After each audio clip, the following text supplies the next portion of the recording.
బంగారం వెండి అమ్మకాలలో తరతరాల నమ్మకానికి నాణ్యతకు పెట్టింది పేరు శ్రీ ధనలక్ష్మి జ్యువెలరీ. శ్రీ దాడిశెట్టి నరసయ్య గారి ఆశయాలే పునాదిగా వారి మనవడు దాడిశెట్టి నరసయ్య సన్ ఆఫ్ విష్ణు చక్రంచే తుడిలో మొట్టమొదటి BAS hall mark mega AC showroom ప్రారంభం. అందమైన చేత అందుబాటు ధరలు అందరూ మెచ్చే అందరికీ నచ్చే ఎన్నో వెరైటీలతో మీకు ఆహ్వానం పలుకుతోంది Sri Dhanalakshmi jewellery, main road, Tuni. నమస్తే, welcome to my media news. నేను కళ్యాణి. శాసన మండలి విపక్ష నేత యనమల రామకృష్ణుడు మాజీ ఎమ్మెల్యే రాజా అశోక్ బాబును మర్యాదపూర్వకంగా కలిశారు. యనమల పార్టీ శ్రేణులతో కలిసి అశోక్ బాబు ఇంటికి వెళ్లారు.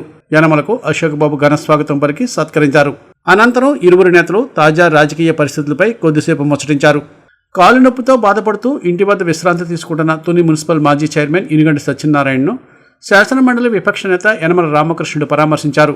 తుని పట్టణంలో గవరపేటలో గల ఇనుగంటి సత్యనారాయణ ఇంటికి వెళ్లిన యనమల ఆయన యోగక్షేమాలను అడిగి తెలుసుకున్నారు. అసెంబ్లీ ఎన్నికల్లో యనమల దివ్య విజయానికి ఆహర్నిశలు ఆయన శ్రమించారు. ఇనుగంటికి కాలికి గాయం కావడంతో ఆయన వైద్యుల సూచన మేరకు ఆపరేషన్ చేయించుకుని ఇంటి వద్ద విశ్రాంతి తీసుకుంటున్నారు. ఈ విషయాన్ని తెలుసుకున్న యనమల రామకృష్ణుడు ఇనుగంటి ఇంటికి వెళ్లి ఆయన ఆరోగ్య పరిస్థితిని అడిగి తెలుసుకున్నారు.